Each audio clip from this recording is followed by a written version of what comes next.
Мы только что из гримерки, где поговорили с IVO Димчевым, и через несколько минут здесь начнется его шоу. И, кстати, это будет первое интервью с зарубежным гостем на СПБ Music Channel. Смотрите наш репортаж на YouTube.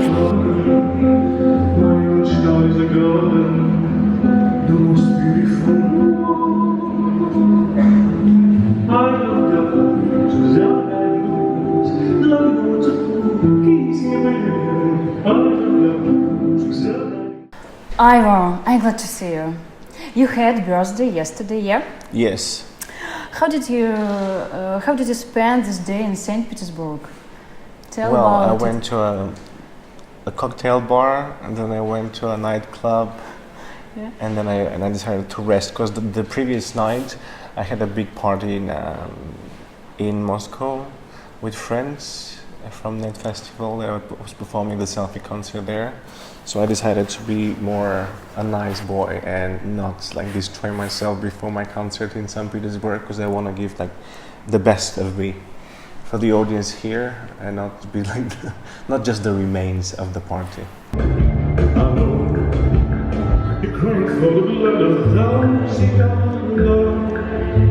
You're crying now because you were years ago. And now I'm trying to prove we are wrong. Still.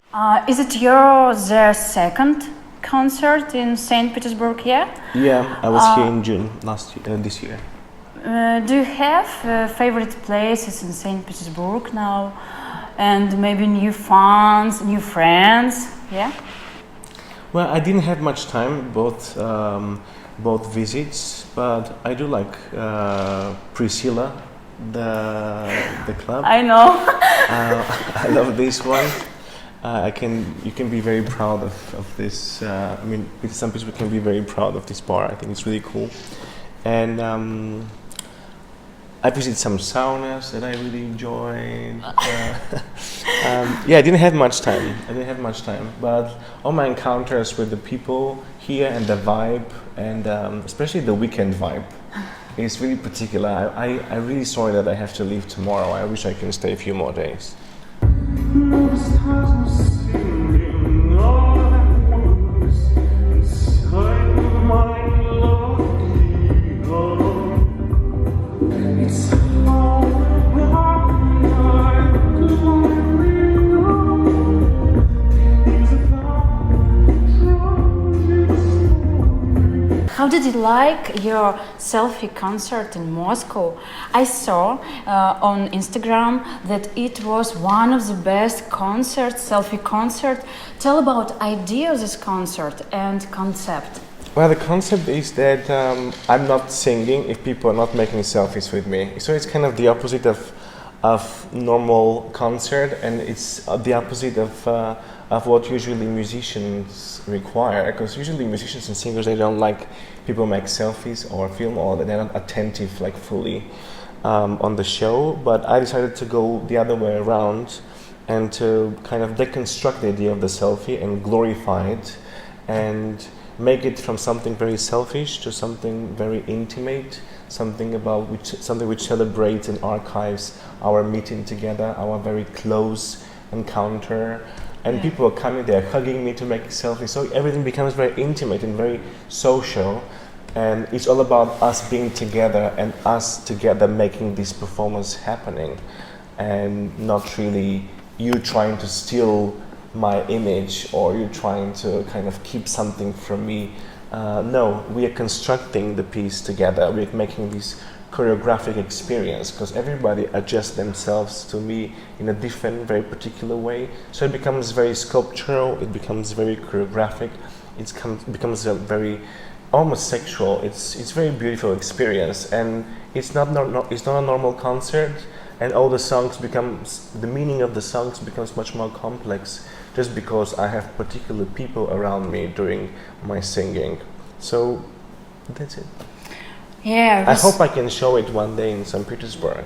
Yeah, we saw it on Instagram. It was amazing. Can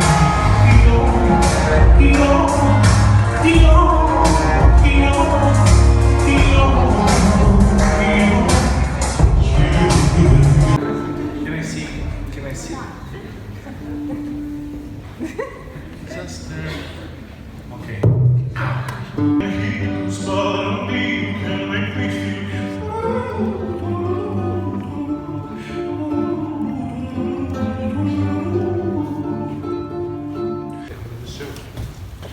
Be my only star, don't take my heart. You was never true, never give it to you. Be my only star, don't take my heart. You was never true. You're going to show another program in St. Petersburg, yeah, today, and it's a solo concert. What is the fundamental difference between Moscow performance? Well, this is a more conventional concert. There is a big distance between me and the audience. People are gonna have more space and more time to focus on the songs and my voice. And of course they're allowed to film it, to make selfies. They can make selfies with me after the show. But during the show they can have the songs the way they know them from my Instagram or from my YouTube channel, the way they know them, and their favorite songs. They're gonna hear them without anybody disturbing, without anybody like disrupting and abusing my personal space on stage. So I'm gonna have a very intimate personal relationship with everybody in the audience, something which is not happening in selfie concert. It's more communal experience. Yeah. But this time it's going to be very personal. It's just between me and the person in front of me.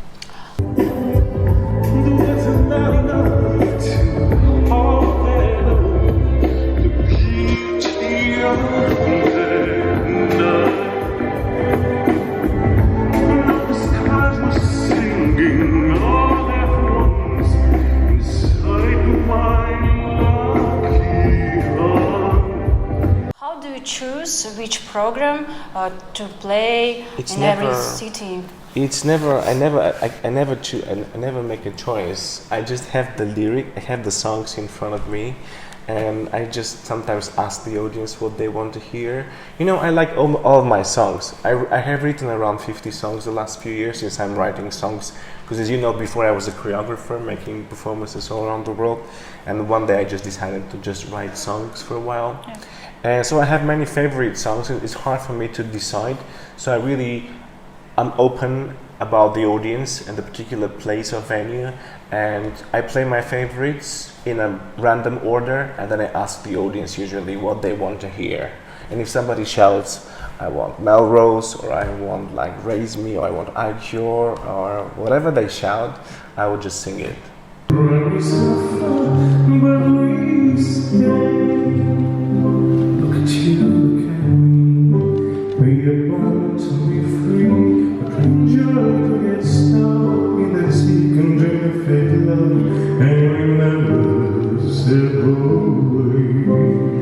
You wrote on Instagram that in a few days I'm signing a contract with a big music agency.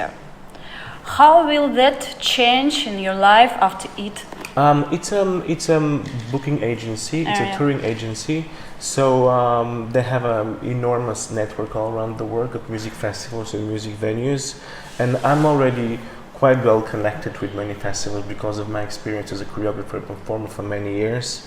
I'm already known in some places. I have some local agents here and there. So my schedule is already like I have around 100 concerts and performances a year. So having this big music agency working for me, I suppose I will have probably 300 concerts a year, which I hope I'm healthy and strong enough to kind of fulfill these requirements. No, no, no, no, no, no.